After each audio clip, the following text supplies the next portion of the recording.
这个……哦，检查完了啊，搁这儿吧，我空了再看。哎，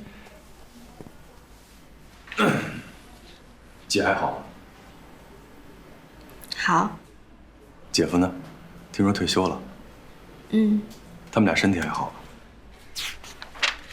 电话、手机、家庭住址都没变。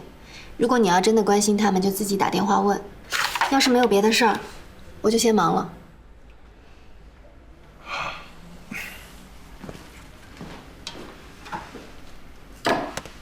你的那颗牙，后来去处理过没？牙？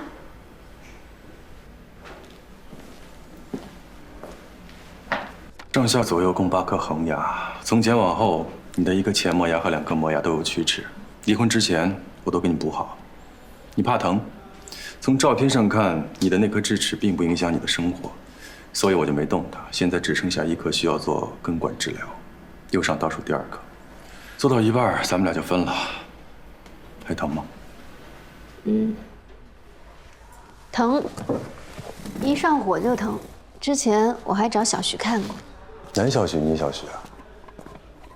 啊，算了，这样吧，你找个时间去找我，我给你彻底做一次治疗。你给我看，不怕你媳妇儿吃醋啊？咱们俩是医生跟病人之间的关系，况且舒心也是医生，我相信他能够理解，就像现在你帮他一样，对吧？那你给我看牙，收费吗？可以打折。真抠！你白给我看我都不去，连说都不敢说。我逗你呢。可以呀，现在学会开玩笑了，都是跟着小媳妇儿学的吧？嗨，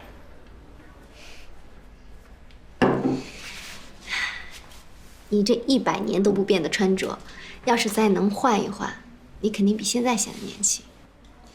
我一看见你这白衬衫，我就想起那天。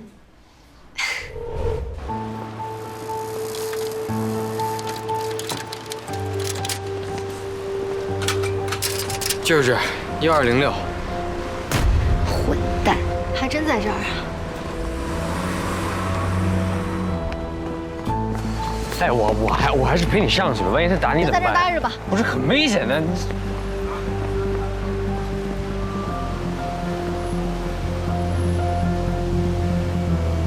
花荣，花荣，你听我解释好不好？啊！你干什么啊？花荣，别着凉了。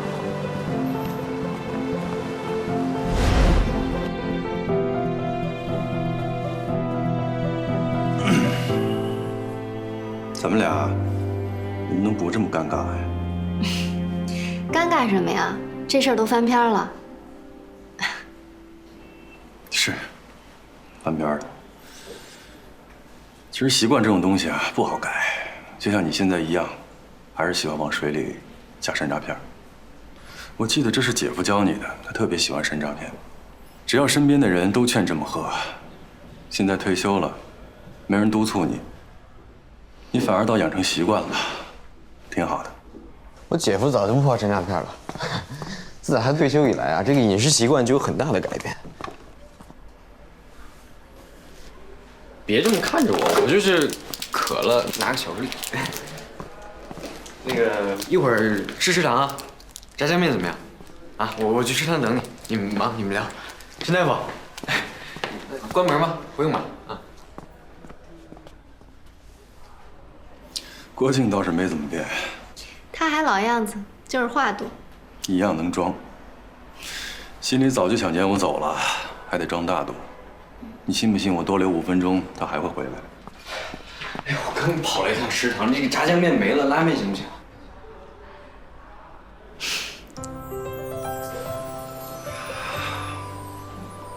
行。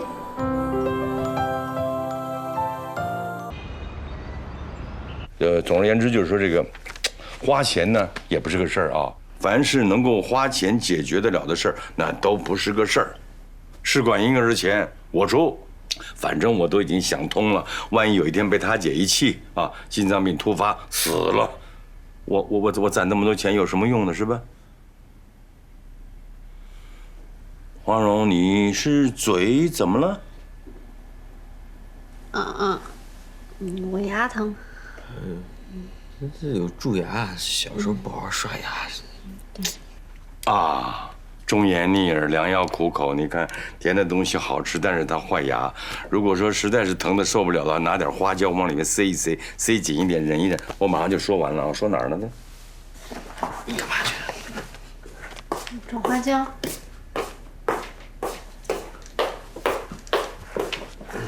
你去干什么？花椒我炖汤了，我看看还有没有花椒。母亲，花椒没了。来，你演技不错呀，现在你你别闹，快点。那也是你配合的好呀。我这2天看着老头，我挺心疼他的，天天风吹日晒的，天天往医院跑，见到谁就问这试管婴儿的事儿，看着我都心疼。这老头是该心疼，那有时候这年轻人吧，也该心疼心疼。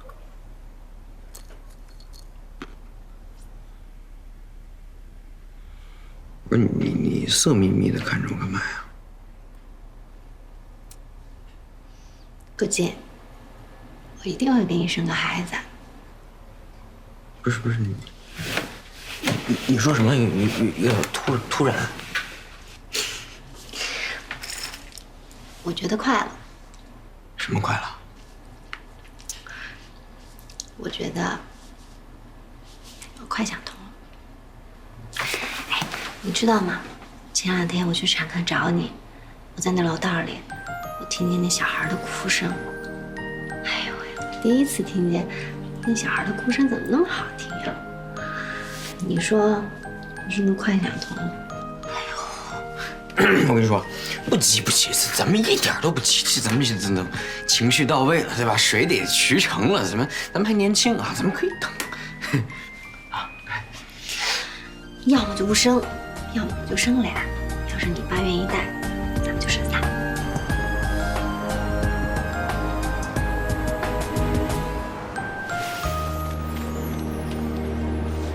这个你去那边拿药就好了。郭大夫，这里面是什么呀？为什么问人看病呢？小孩不懂啊，不好意思。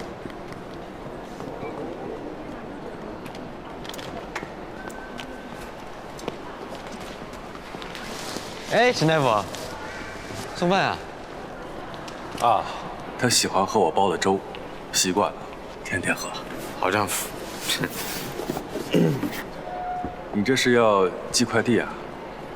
不是，给黄蓉煲的汤，鸡汤，他天天要喝，真是拦都拦不住。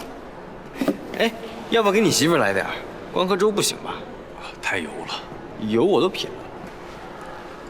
谢谢啊。啊，你要的话来找我啊。大清早就撒狗粮，黄副主任也不怕胖呀？怕胖呀？这不是备孕吗？你长大你就明白了。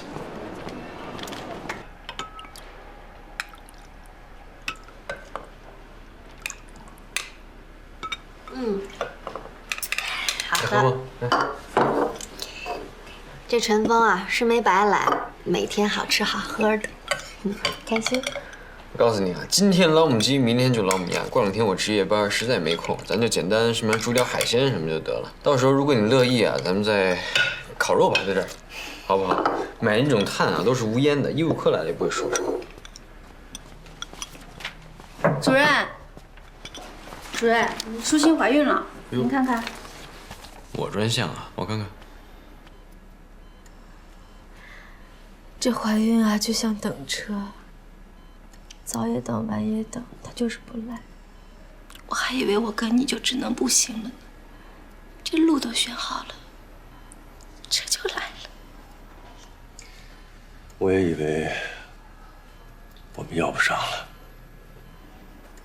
我就是怕自己怀不上，我怕你会失望。我也怕你看到别人家的孩子，心里不好受。我还担心黄蓉会笑话我，我还不肯。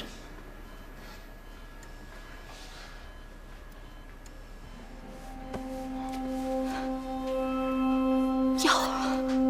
什么药？我吃的那些药会不会影响孩子啊？对，得告诉黄蓉，不能再瞒着她了，要不然，哎，舒心，舒心。这是治疗不孕不育的偏方。啊，我们最近一直在要孩子，很辛苦，但是收效甚微。都不想告诉别人，特别是你，怕你笑话。目前的情况还算好，只是还要仔细检查检查。现在最关键的问题是，他为什么会出现眩晕？除了这上面的药，再也没有别的了。其他的就是一些常规的促排卵的西药。我跟你说实话吧，他最近在吃戒烟药。戒烟？他之前抽的并不多，可是最近，哎，反正他吃戒烟药，我也是刚知道。其实你一天最多抽3根烟，你干嘛要吃戒烟药呢？我最近压力有点大，抽的有点多。多少3包。3包？你疯了？我要是知道可以怀孕的话，我就不会抽这么多。可是戒烟药能让胎儿畸形，你懂不懂？现在怎么办？你确定除了这上面的药，再也没有吃别的？没有了。他大事小事都跟我商量，更何况现在病了，更不可能瞒我。你说这个眩晕会不会跟戒烟药有关系？我知道你不喜欢郭靖，但这事儿也没办法，你还得找他。是什么意思啊？术业有专攻，他是产科大夫，他今天正好值班，我这就打电话问他。哎，直接帮我们转科吧。舒心的月经末期是哪一天？哦，那你把药名给我报一下。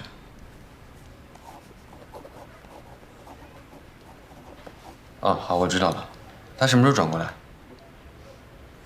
好，谢谢。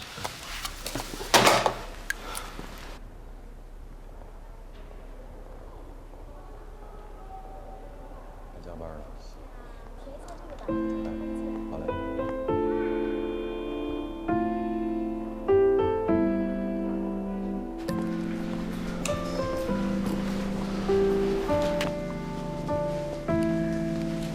该嘱咐的我也嘱咐过了，该交代的也交代过了。有什么事儿你就直接问陈峰，别来问我。你跟其他病人说话也这个态度吗？你也不是第一天认识我，我怎么说话，什么态度，你比我都清楚。转了科以后，病例会自动升上去。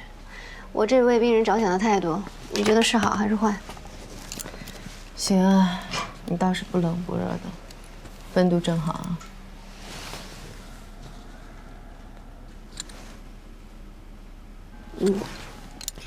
心跳不快不慢，刚刚好。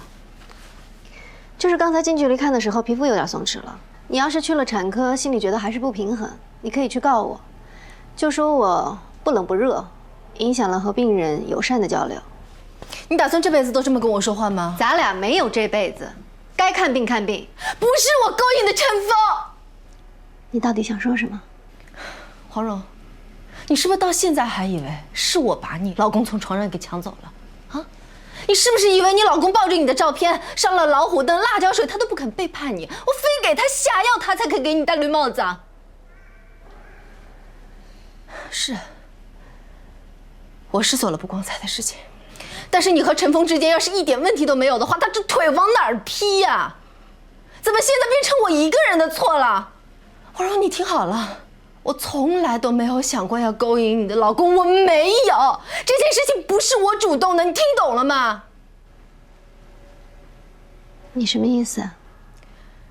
你那次撞到我们的那个酒店，我们都不知道怎么会那么巧，又是红酒，又是鲜花，天时地利人和，我是动心了。可你怎么都能怪我一个人呢？我说了不是我主动的。算了，都过去了，这事就翻篇了，不提了。行，翻篇了。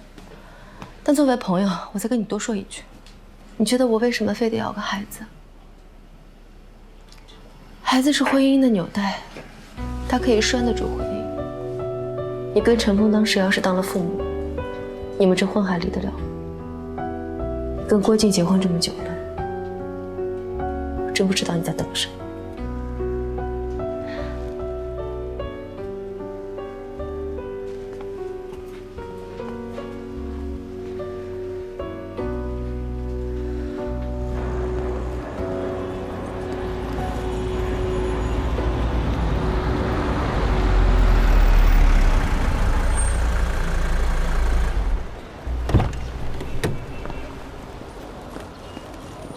回家。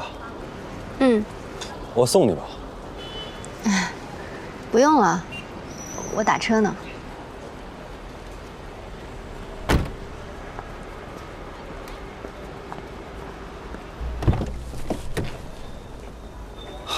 我有事跟你商量，我又吃不了你。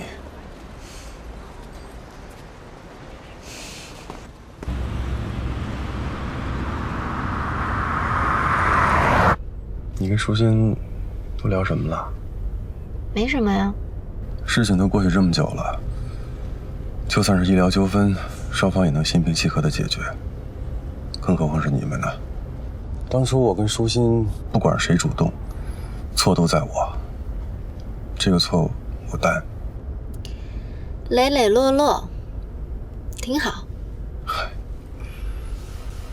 我就是一只苍蝇，就那么巧，偏偏面前有颗蛋，偏偏蛋上有条缝，偏偏我又看见这条缝儿，我就落上去了。行了，不管是你们俩谁的问题，这事儿都翻篇了，老提这事儿就没意思了。我问你，你喜欢生活不能自理的人吗？啊？你不喜欢，你还不说，我连知道的权利都没有。这就是我们俩最大的问题。当然啊，我也不是没有问题。郭靖呢？他会说吗？他不一样，他什么都说，好的坏的，他全都说，除了撒谎，他不敢。嫁给他之前，我就跟他说得很清楚，有什么话都要说出来。以前摔过的跤，我不想再摔一回。他跟我是不一样，我看得出来。他是不一样，他拿我当心脏，我这边不跳他就得死。我说这话倒不是显摆，我离过一次婚，所以我活明白了。这两口子过日子啊，就像钓鱼，一条鱼钩配一条鱼，要是钓错了还得再进水里。好在我这次是愿者上钩，我钓对了。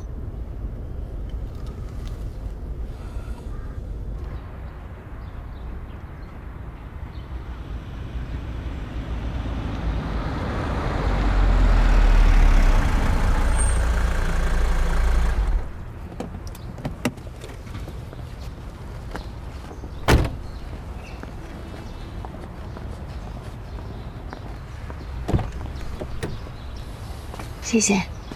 我应该谢谢你，今天能给我一个机会跟你说声对不起。还有，那天我不应该骗你说去天津出差。这事儿已经翻篇了，我已经不在乎了。再见。黄蓉，怎么了？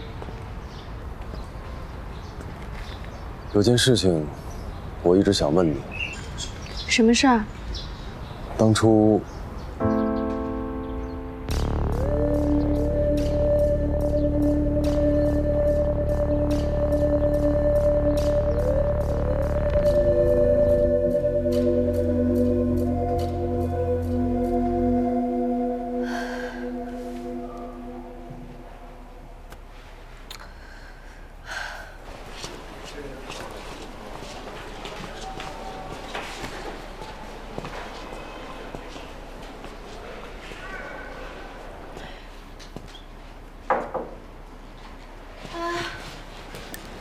你什么时候来的呀？要不是我看交班表，我都不知道你来。我这不是刚住进来，还没来得及找你吗？你怎么困成这样？昨天没睡好？别提了，我最近天天失眠，也不知道是怎么了。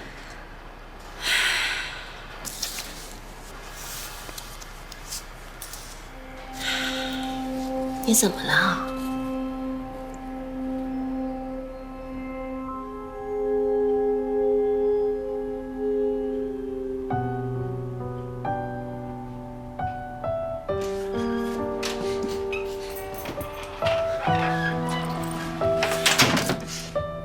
我爸又给咱做什么好吃的了？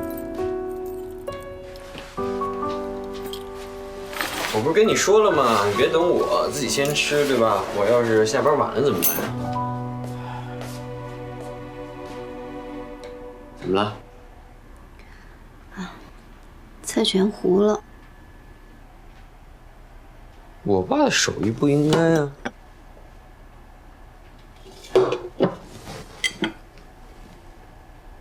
哟，姑奶奶，你做的？啊？第一次做就黄了，都没信心了。这告诉你啊，这根本跟你没有关系，主要是你这个名儿啊起的不好，是不是？郝部主任，就算你把盐啊、糖啊都放反了，今天老子也给他吃完了，行不行？嗯？你有心事？我今天跟舒心聊了一次，那肯定是一笑泯恩仇了吧？怎么说呢？想恨我也恨不起来了。我不是老跟你说嘛，对吧？时间就像块抹布，时间会抹平一切的。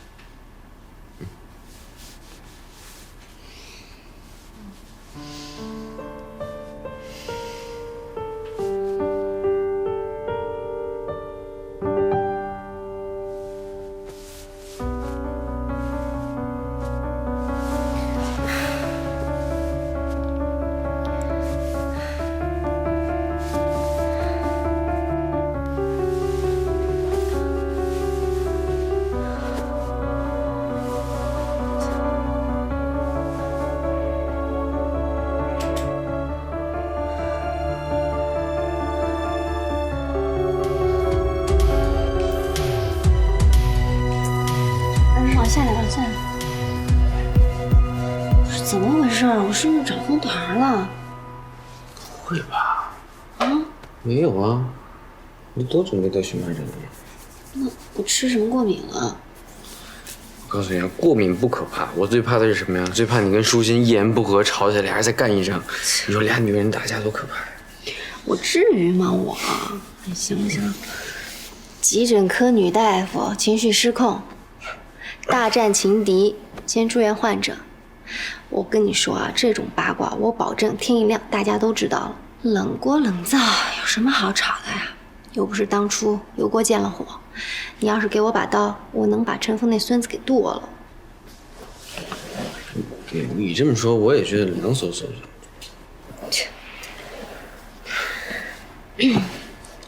敏感不是坏事儿，我就不像你，什么第六感、第七感，我通通都没有。当初要不是你，我估计啊，我现在还蒙在鼓里。哎，你是怎么知道他们的猫腻的？我也不知道，我天生的吧，我天生可能这方面比较厉害。你是最希望盼着陈峰出事的吧？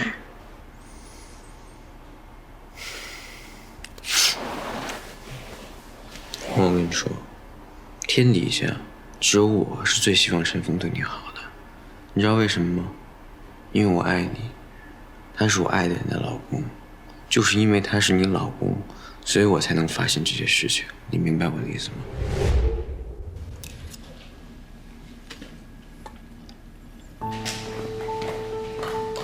哎，陈大夫，吃饭呢，有事找你。啊，坐。没什么大事。我们那有一个产妇啊，摔了一个跟头，掉了半颗牙，一会儿你帮着去看看呗。没问题。你先吃啊，不着急啊。挺香啊，黄龙做的。啊。这是我第一次下厨啊，你要是吃不完的话，你就惨了。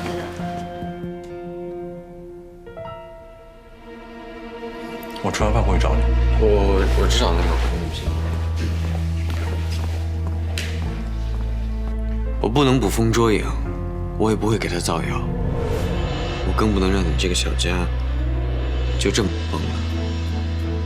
但是，我不能揣着明白装糊涂吧？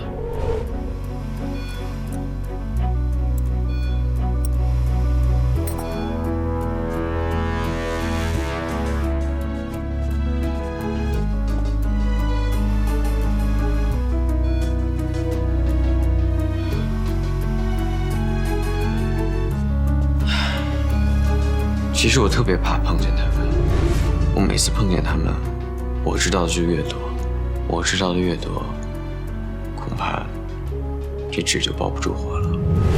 什么玩意儿？昨天晚上？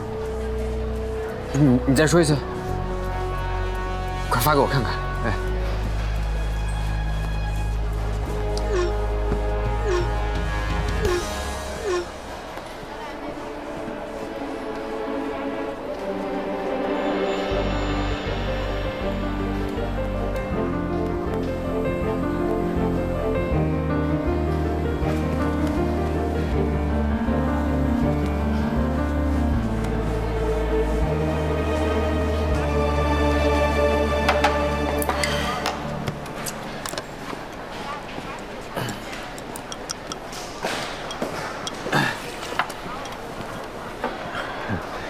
你这下夜班还是上早班啊？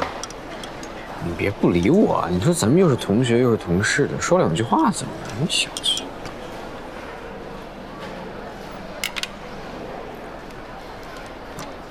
我上早班，多跟你说一句话，迟到1分钟我都得写检查。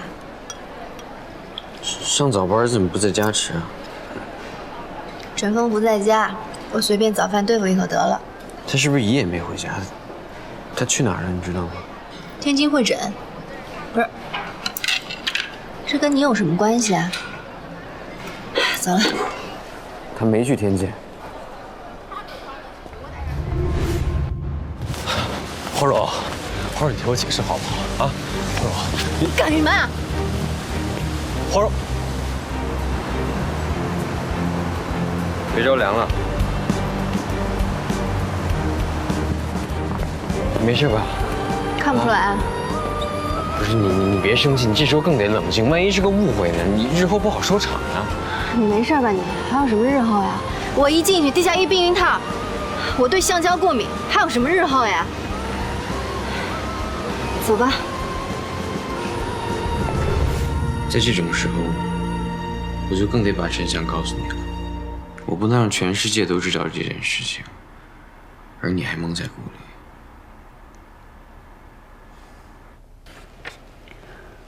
平时还有什么其他症状吗？他手心从来没有出过汗，按正常人来讲，他算是出汗少的。除了刚才说的那些药，你还吃过其他别的什么吗？其他的好像没有了吧？哎姐，会不会是因为怀孕之后的心理变化造成的？哦，再把你的病史从头至尾，一点也不落下，给我说一遍。想想细节。我怎么了？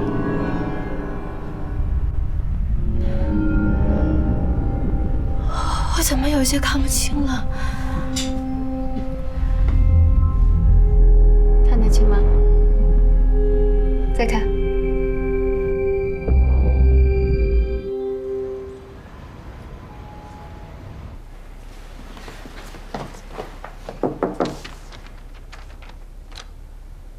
这是病人的最新心电图。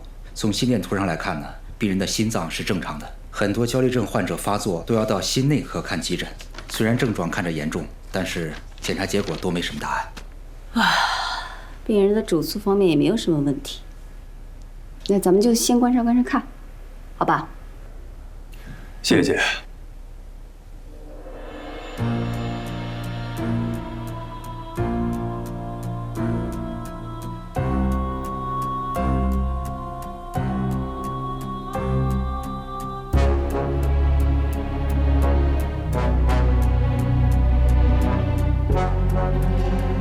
你今天晚上要是不回家，我就跟我姐回她家住了啊。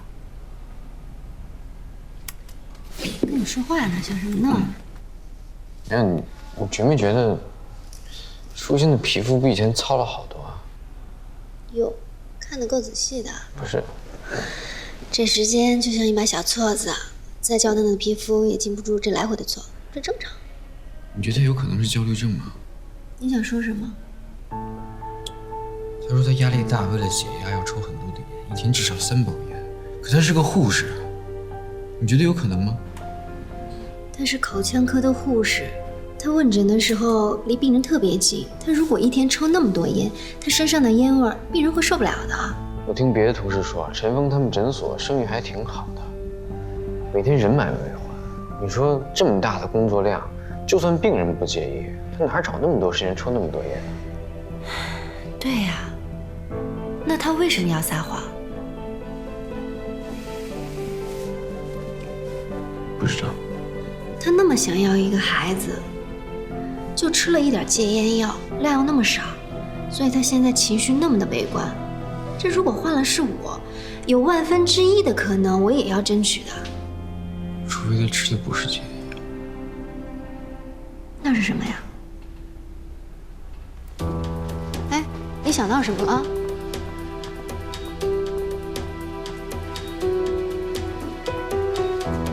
平时抽烟抽的很多，都抽多少？你在说什么？你用过的戒烟药用量是多少？成分是什么？在哪儿买的？谁推荐给你的？这些你难道都忘了吗？郭靖，你什么意思啊？我跟黄蓉的事情都已经过去了，你这么说是在针对我吗？你平时也这么激动吗？咱们现在是医患关系，如果你想尽早出院的话，你就要把事情一五一十的都告诉我。人有时候真的不能撒谎。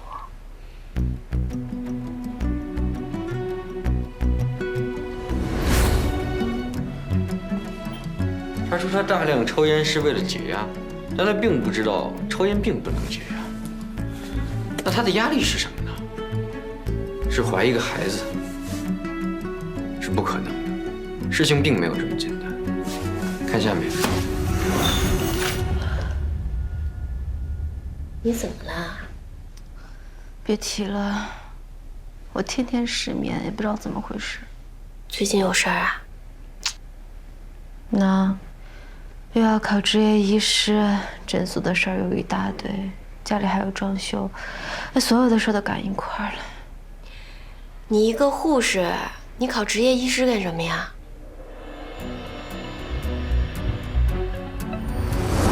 一个护士，在完全没有理论底子和临床经验的情况下，从零开始，心力、智力、体力缺一不可，这种难度实在太大。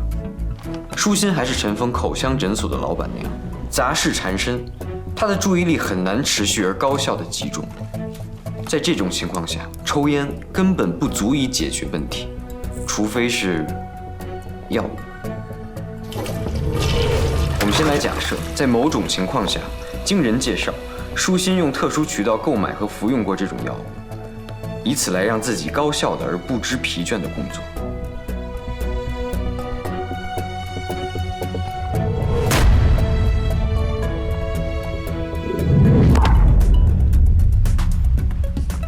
服药之后，他感觉到了前所未有的专注，这种药物的效果让他欲罢不能。如果我的假设没有错误的话，这就可以解释近期他出现的一系列的副作用，比如失眠、焦虑、眩晕、恍惚，看得清吗？情绪起伏、沮丧，甚至有抑郁症的前兆。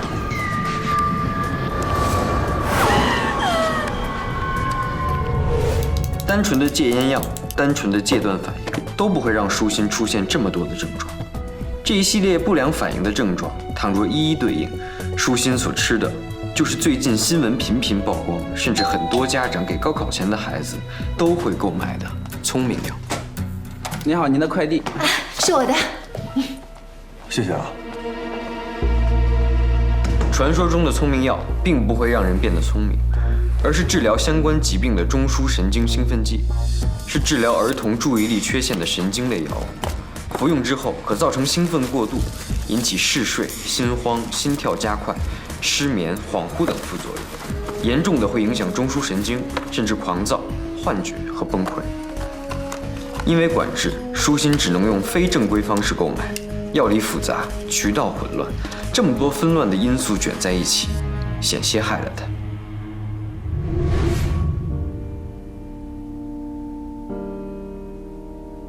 前2天我在门诊见了一个跟你吃一样药的病人，症状都跟你一模一样，唯一不一样的是他坦诚相告，而你选择了隐瞒。舒心，我是你的责任医生，我有义务把你治好，我可以帮你。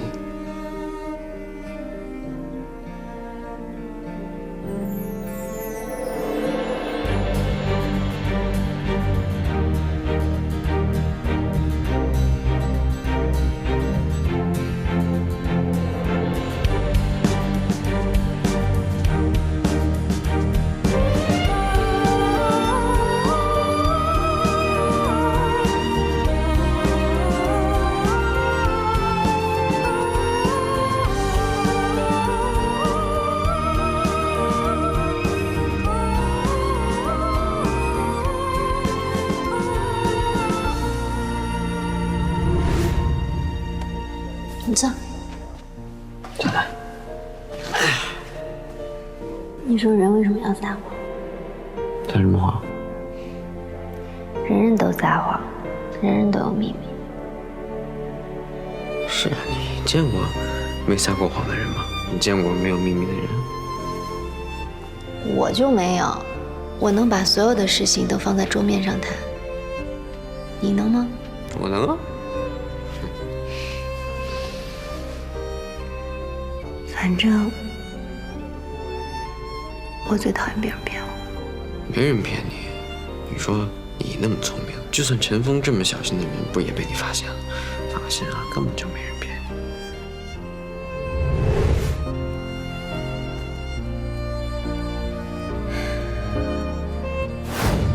有件事情，我一直想问你。什么事儿？当初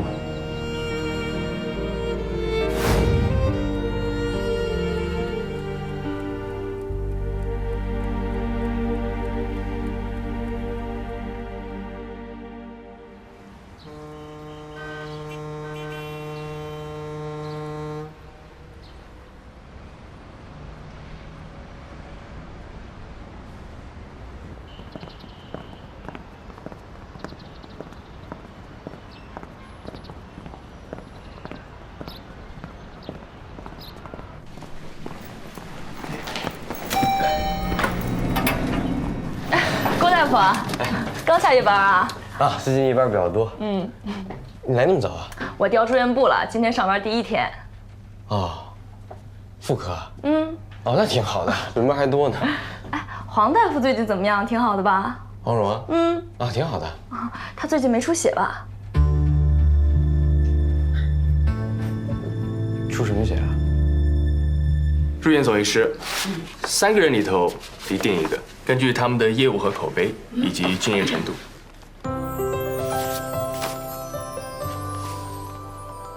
这3个人我都比较了解，我个人的意见，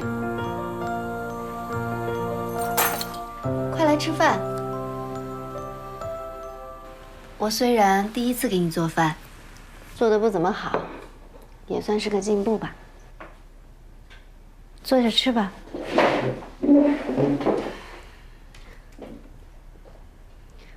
你怎么了？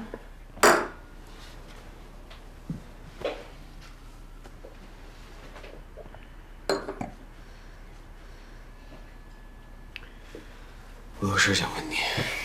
正好，我也有事想问问你。女士优先。你是怎么知道陈峰和舒心他们住哪个酒店的？我不是早跟你说过了吗？啊，我有一个同学去参加那个口腔论坛，无意间拍了照片就发给我了。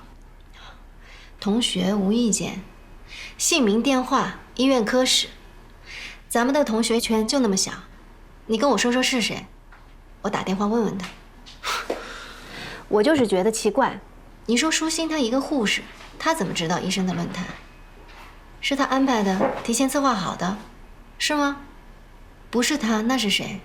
谁会这么好心给舒心报了名，让他们有机会彻夜厮守？不是陈峰，也不是舒心，是你吗？你是怎么知道我跟舒心在哪个酒店的？我还真没想过这个事情。看来还真是过境。你什么意思啊？要不是你那个热心的丈夫，咱们俩不一定会走到今天。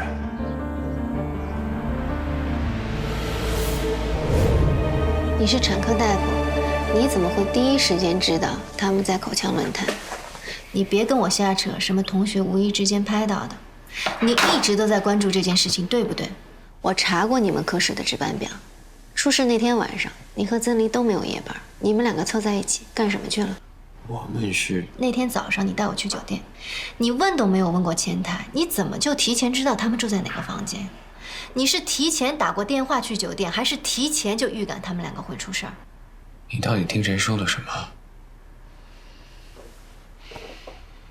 那天早上，你一直劝我要冷静，不要冲动。我现在特别冷静。我来跟你说个故事，你听听看，我的这个版本和你的版本，哪个更真实丰富？哪个更叫观众喜欢？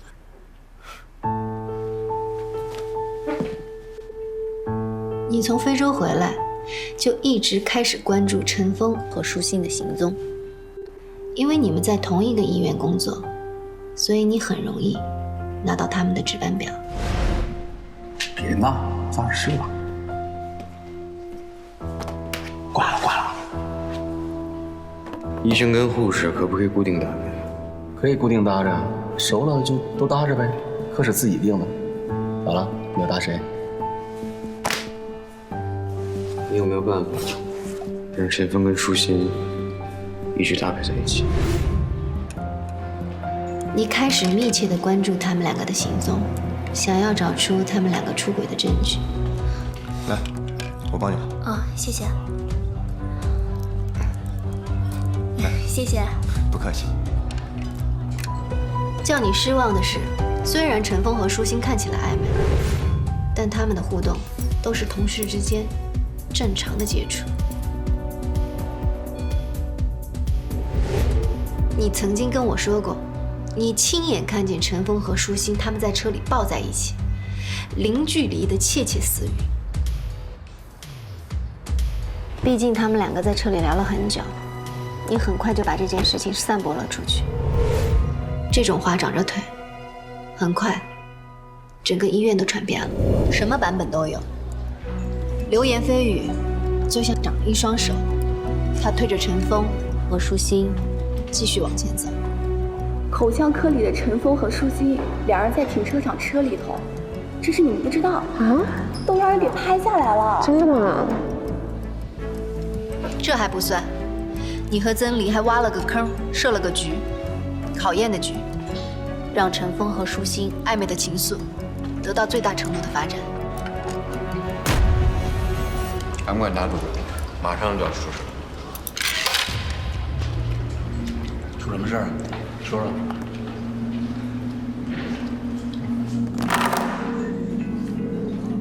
2天1夜，给陈峰跟舒心报上名。口腔医学新进展报告会。哦，这种论坛谁都可以报名。你的意思就是把陈峰跟舒心的名字都报上，到时候主办方给他们发消息。那他们俩去的话，你怎么敢保证他们俩会干柴烈火呀？别着急，到时候就知道。房间的鲜花和浪漫的红酒，那不是主办单位的标配。是有人匿名提前送到房间。我完全能想象到你当时有多兴奋。不要写卡片，也不要写名字。1束鲜花，2瓶红酒，让服务员放进房间里，其他你就什么都不用管了。我说明白了吧？好，谢谢。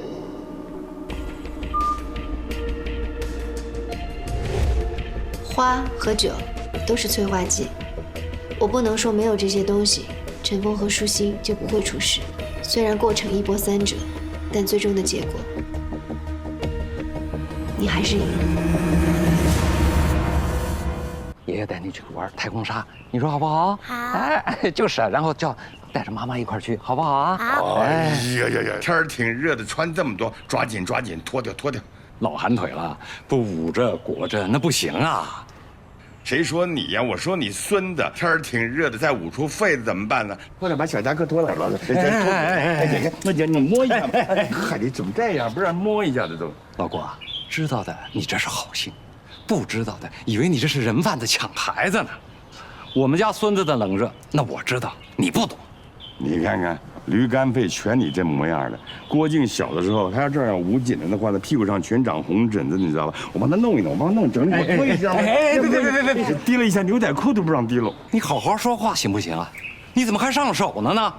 我告诉你，不脱，走，咱们回家。嗨，你这，哎，你呀，话怎么那么多呀？啊，你真要想管呐，让你们家郭靖给你生一个，管自个儿孙子去啊！走，走，咱回家啊！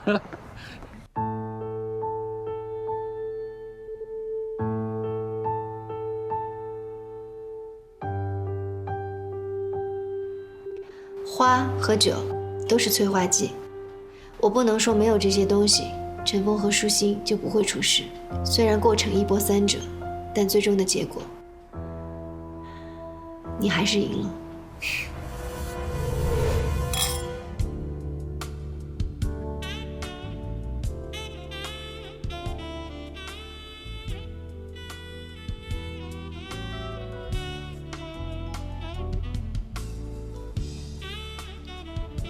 没想到你这么浪漫。如果我说这些花还有这瓶酒都是主办方送的，你信吗？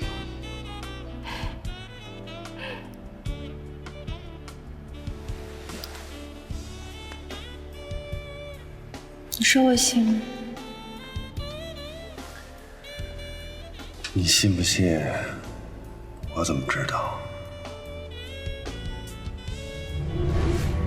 整件事情你都知道，你处心积虑地挖好坑，设计好，你推着他们往里跳。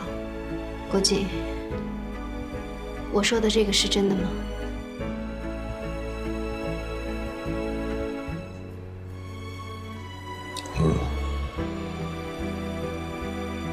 我宁愿相信别人说的这点破事儿，也不愿意相信我。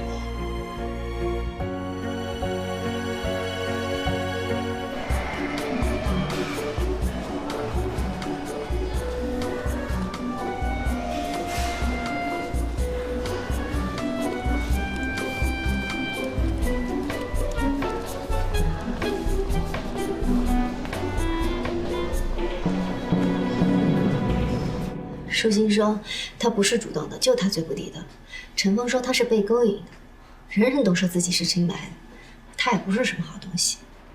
就算他们不清白，就算他们心里有鬼，如果没有这次论坛，如果没有这个机会，如果不是你亲手安排的，他们也不会出事。红酒、鲜花，共处一室的浪漫，老天爷都不会这么安排。什么红酒啊？什么鲜花啊？我不知道，这件事情跟我没关系，我跟你说没说过？结婚的时候我跟你说过什么？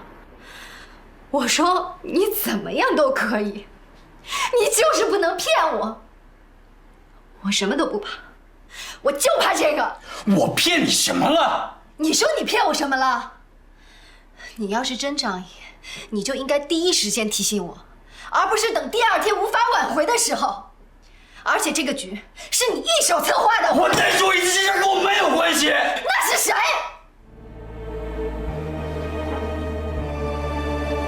家事我们放到家里去说。不，就一句话说完就走。孩子啊，试管婴儿的流程我都打听着了啊，可是黄蓉她不肯点头，那您就劝劝她，这事儿就成了。他已经是个成年人了，有自己独立的思想，我劝不了，也不会劝。为什么呀？你要是问为什么呢？你和我们两个人就根本不在一个频道上。知我者为我心忧，不知我者为我何求。我们两个是无法交流的，你明白吗？这不就生个孩子吗？连古文都扯出来了。我看老吴也是把你惯得够呛的。要换成我老婆的试试，她要不答应，我就扇过去了。不是，她要是不答应的话，怎么会有郭靖呢？你说吧，没有郭靖，咱们俩也不会坐这儿呢，是坐这儿。告诉你，黄蓉，什么事情我都可以认，但是这个屎盆子不能往我身上扣啊！归根结底，罪人是谁？罪人是陈峰啊，跟我有什么关系啊？怎么这个罪过在我身上了呢？他是不是罪人，我不管，我在乎的是你，郭靖，你怎么就变成了一个小人？我和陈峰离婚的勋功章上有你1半的功劳，小人，你就是小人，卑鄙！我怎么就是小人啊？这件事情是不是陈峰告诉你的？黄蓉，你就宁愿相信一个人渣，你也不愿意相信你丈夫我。我做这么多事情是为了什么呀？我为了谁呀？你千万别说是为了我，啊！他渣不渣跟我没有关系，我最信任的人就是你。你是我的铠甲，这个铠甲怎么就变成了一把杀人的刀？啊！3年前你杀了人，3年后你败露了，警察他就不管了吗？你以为陈峰是我害的？啊？他多渣，你知不知道呀？他渣不渣我不管，我现在说的是你。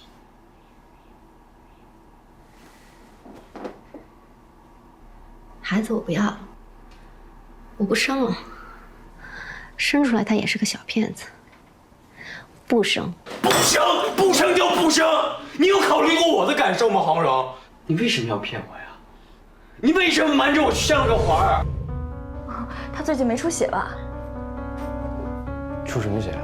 宫内节育器啊，黄主任给他放的，术后肯定没问题。啊，我知道这事。我为什么骗你啊？都是你们逼的。我就不生了，行不行？像您这样不懂得尊重妇女，把黄蓉当成生育机器的家庭，想要孩子，我永远不会同意。谁把谁当机器了？谁也不是机器呀，又不是让你生，你急什么你？不是黄蓉，她是我儿媳妇，我那生个孩子应该的。好，她生不了，那我们请医生帮忙用试管，天经地义的事儿。要是您这么说，郭丽，我告诉你，她还就生不了了。干嘛生不了了？因为我让她上了环儿，长期避孕，听懂了吗？哎呀，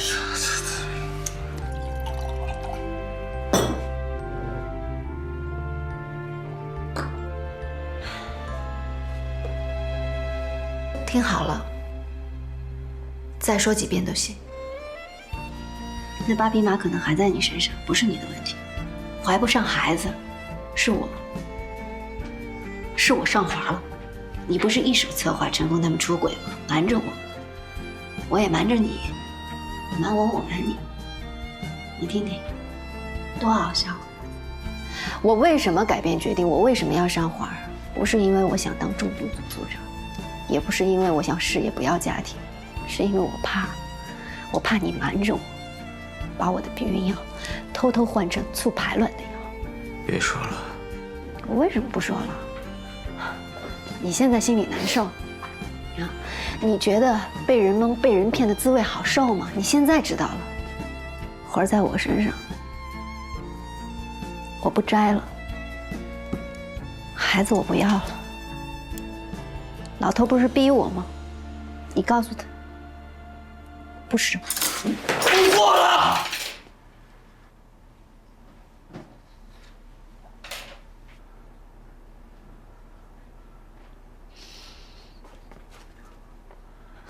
什么意思？你骗我，我骗你，这种狗屁日子有什么好过的？啊？有什么好过的？我说100句你不信，陈峰那个人渣说了1句你就信了，解释的机会也不给我，有什么意思呀？这一辈子很长的，这本事得扣我身上扣多久？这锅不背了，干脆别过了。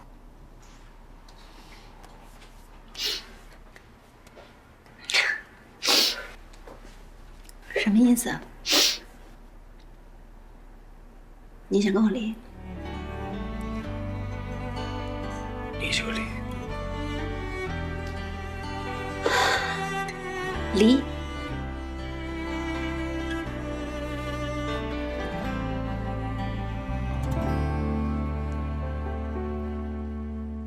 要成为你最爱的人，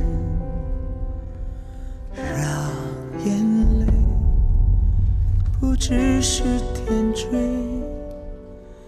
没有你在，世界索然无味，闭上双眼就看到你的美，轻轻地坠落在回忆的漩涡，闭上眼等待与你重逢的那一刻。曾听说相爱的人就会享受，多久能复婚？明天就可以。明天就。孤单的我却不知你躲在哪儿了。丈夫回不来叫我去顶，这什么奇怪的要求？我哪还有台手术呢？这不剖宫产吗？他害怕，说什么都不听。您什么都不用做，站他旁边给个背影就行。他说你的背影特别像孩子他爸。郭大夫，求你了，就5分钟。莫名其妙，不去。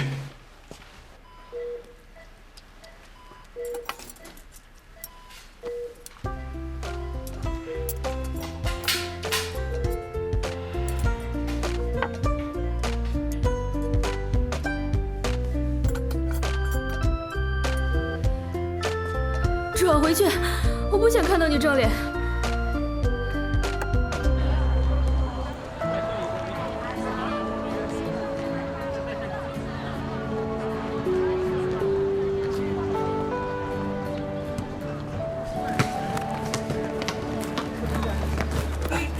我知道哪儿卖作弊的小条，要吗？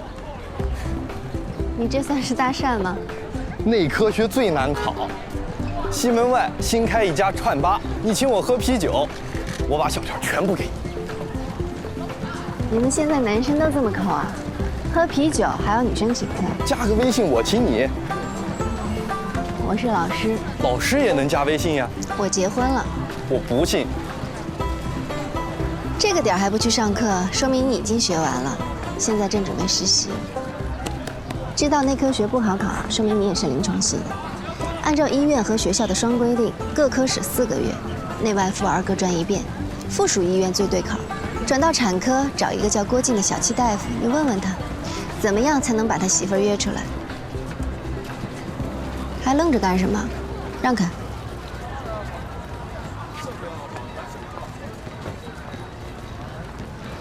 我告诉你啊，这妲己一定要一套才懂，你不能跟打消耗，就跟蓝脸王一模一样，你明白吧？哎，从现在起，你不是我男朋友了。为什么？你这么问我是要在大家面前演戏、装装样子，还是你真不知道啊？陈小南，你疯了吧？你昨天还好好的，今天怎么就这样了？手机拿出来。干嘛？哎，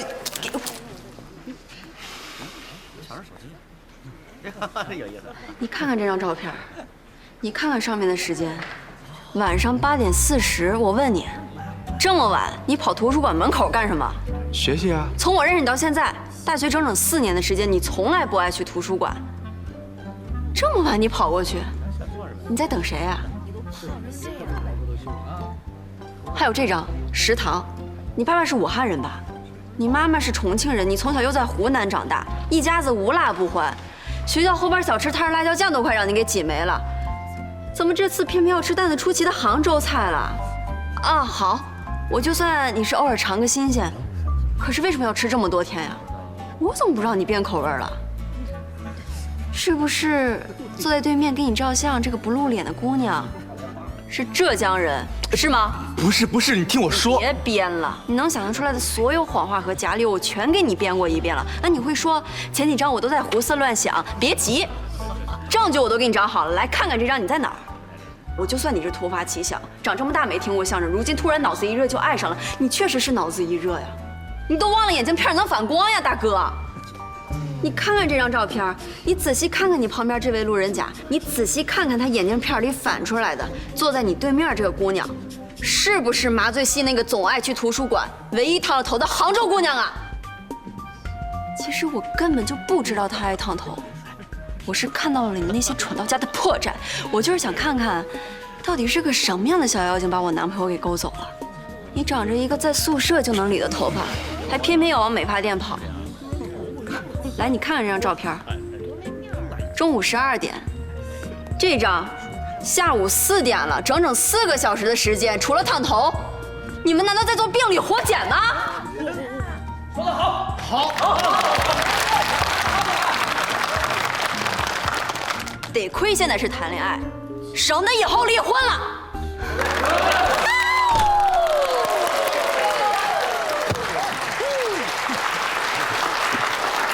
谢谢啊，难得呀，带了大家这么久的课，第一次有掌声。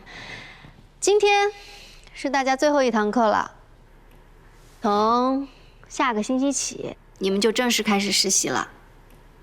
友情提示啊，这医院可不是学校，谁要是敢在一线上面粗心犯了错，我可不念你们今天鼓掌的好。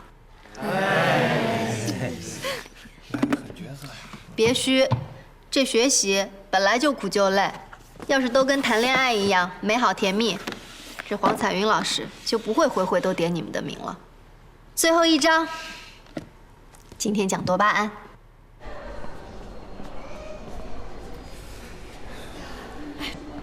大夫，我不是接生，他是。女孩啊！啊，恭喜你们了，是男孩。哦，哎，真是太好了！哎，你看，你看。哟，罗主任总亲自上楼来啦。说人话，小心我天天给你排夜班。住院总医师，3个人里头一定一个。郭靖吧，业务口碑、敬业程度，他都最合适，居先不必亲。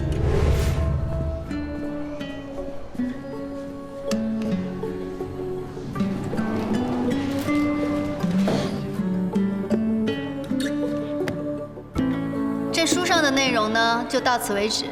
刚才在下面睡觉的啊，偷偷发微信的，我告诉你们，到了医院以后，可有你们补课翻书的时候。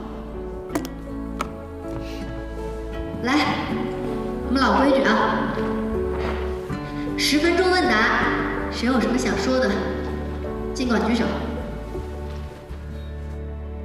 你先。老师，请问一下，实习结束以后想留在院里难不难呀？这个不能问我，以后谁带你问谁，或者问医务科，他们最清楚了。能不能留，他们都会实话实说。根据我的经验啊，这各科室如果有名额，人少的呢就看表现，人多的就拼成绩，拼状元呗。还有吗？你来。黄老师，我也不知道自己适合哪个科，内外妇儿那么多。你有没有什么建议？哎，亲爱的，急诊和产科你就别去了，他们那儿要的全是女疯子，手术一做就是1天，说话走路跟打仗放炮似的，你肯定受不了。哎，要是怕累，儿科也不能去啊，全国劳碌命最集中的地方就他们那儿了，是吧，黄老师？哎，黄老师，我正好有个问题。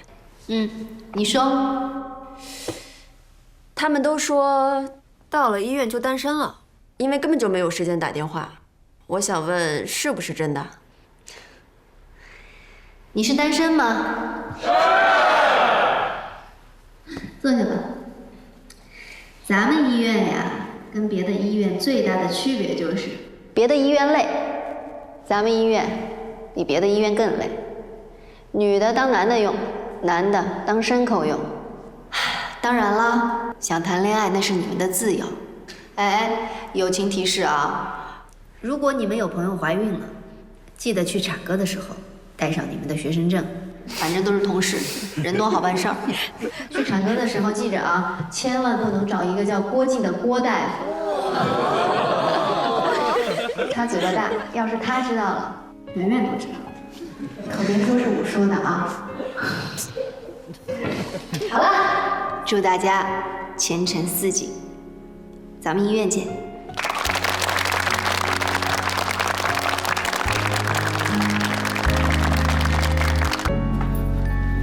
几点了？急啥呢？哎呀，回去得给媳妇儿做饭。你说菜市场跟水产摊非不在一个地方，你说那么着急吗？有啥好日子啊？心中有媳妇儿，天天是纪念日。黄蓉今天下课，我得回去给她做饭。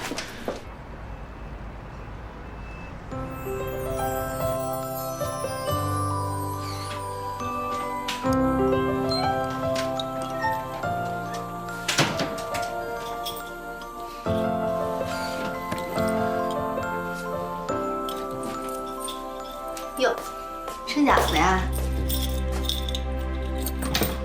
哎呀，西红柿炒鸡蛋，先放哪个后放哪个不重要，关键是这火候。土豆烧牛肉，牛肉好了再放土豆，要不然就像我上回那样全糊了。这宫爆鸡丁，丁不能大也不能小，炒好说，关键是在这酱汁上。这什么呀？红烧带鱼，先煎后烧。哎，那个烧是怎么个烧法来的？好好的大夫当什么厨子呀？有我在，怕少你口饭吃啊！过来擀皮。你现在跟以前不一样了，现在你是住院总，明天你就是副主任，以后呀有你忙的时候。你要是出差去义诊，3、2天回不来，我还天天吃外卖啊。有道理，细水长流。今天我就当带实习生了。你说，哎呦，这行吗？行。我这是不是厚了点啊？厚了改包子吧。那个，你今天上课上怎么样啊？过2天实习季有没有好苗子？按我的标准，5、6、7个；按我姐的标准，3、3、2、2。按我标准呢？